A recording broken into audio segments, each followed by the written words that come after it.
بسم اللہ الرحمن الرحیم والصلاۃ والسلام علی رسولہ کریم اما بعد۔ آقا دو جہاں صلی اللہ علیہ وسلم کی سنتوں کا سلسلہ جاری ہے اور ہم سیکھ رہے ہیں، اپنی زندگی کو منور کر رہے ہیں، بارونق بنا رہے ہیں۔ ان میں سے آج کی جو ہم سنت سیکھیں گے وہ سکھانے کی سنت کیا ہے۔ سکھانے کی سنت کیا ہے؟ ہم کسی بچے کو سکھاتے ہیں اور کسی جس کو کہتے ہیں کہ اپنے محتاط کو سکھلاتے ہیں، اپنے ڈرائیور کو سکھلاتے ہیں، اپنے مالی کو سکھلاتے ہیں اور اپنے ساتھ رہنے والے دوست کو سکھلاتے ہیں، بیوی کو سکھلاتے ہیں، اپنے نمازی کو سکھلاتے ہیں۔ سکھانے کی جو مستقل طور پر سنت ہے وہ ہے نرمی اور رحمت، نرمی اور رحمت۔ کیونکہ آپ صلی اللہ علیہ وسلم نے، ہمیں ملتا ہے انس رضی اللہ عنہ کو کہ آپ صلی اللہ علیہ وسلم نے اتنی نرمی فرمائی کہ کیوں کا لفظ بھی ساری زندگی آپ صلی اللہ علیہ وسلم نے استعمال نہیں فرمایا کہ لِمَ فَعَلْتَ هَذَا وَلِمَ مَا فَعَلْتَ هَذَا، کہ آپ نے یہ کیوں کیا یا آپ نے یہ کیوں نہیں کیا۔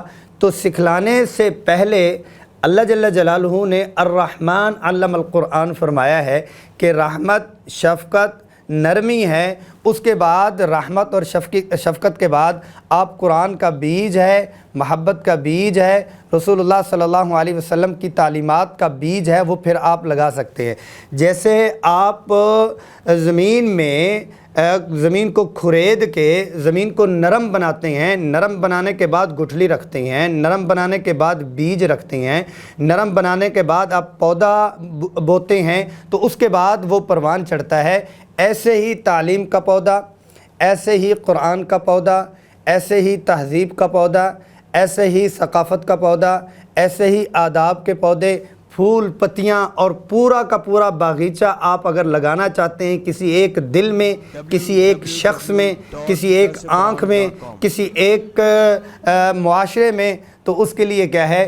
سب سے پہلے آپ کو جو گوڈی کرنی ہوگی وہ نرمی کی کرنی ہوگی، وہ نرمی کی کرنی ہوگی، وہ نرمی کی کرنی ہوگی۔ آپ ہمارے ہاں ایک یوں کہہ لیں کہ مستقل طور پر قرآن پڑھانے کی جو سنتیں ہیں ان میں سے مستقل طور پر آپ دیکھتے ہیں کہ وہ ناظرہ قرآن ہو یا یوں کہہ رہے ہیں کہ حفظ القرآن ہو یا یہ ہے کہ تعلیم بالغاں جس کو کہتے ہیں بڑی عمر والے ہوں، تو ہم اس چیز کا استحقاق سمجھ لیتے ہیں جناب استاد ہوں، ہم نے تو ماریں کھائی ہیں، ہم نے تو سختیاں برداشت کی ہیں، تو کیا ہو گیا اگر ہم نے تھوڑا سا ڈانٹ دیا؟ بھئی سنت نہیں ہے، کس لیے ہم پڑھا رہے ہیں؟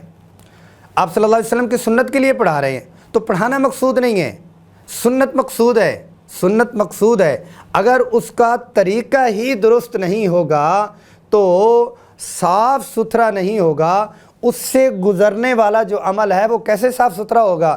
ایک پائپ ہے، اس سے آپ نے پانی کو گزارنا ہے، پانی کو پہنچانا تو آگے آپ نے ہے، لیکن صاف ستھرا طاہر طیب پاکیزہ میٹھا پانی اگر اس پائپ میں گندگی ہوگی، وہ صاف ستھرا پانی تو ہے، وہ اس گندگی سے گزر کے جائے گا تو وہاں آگے اس کے اثرات کیا ہوں گے؟ تو پھر کیا ہے؟ سکھانے کی سنتوں میں سے مستقل عظیم سنت یہ ہے کہ نرمی کے ساتھ سکھانا، بچوں کے ساتھ نرمی، اپنی اولاد کے ساتھ نرمی، اپنے جو شعبہ تحفیظ ہے ان کے ساتھ، ناظرہ کے ساتھ اور اپنے ماتحت کے ساتھ، قریب والے کے ساتھ۔ سکھانے سے مراد صرف وہ کلاس نہیں ہے، سکھانے کے مراد کوئی بھی چیز آپ چھوٹی سی بھی سمجھا رہی ہیں تو اس کے لیے بھی نرمی ہے۔ اللہ تبارک و تعالیٰ خود نرم ہے، نرمی کو پسند فرماتے ہیں۔ ان اللہ رفیق یحب الرفق۔ اللہ جل جلالہ ہم سب کو عمل کی توفیق نصیب فرمائے۔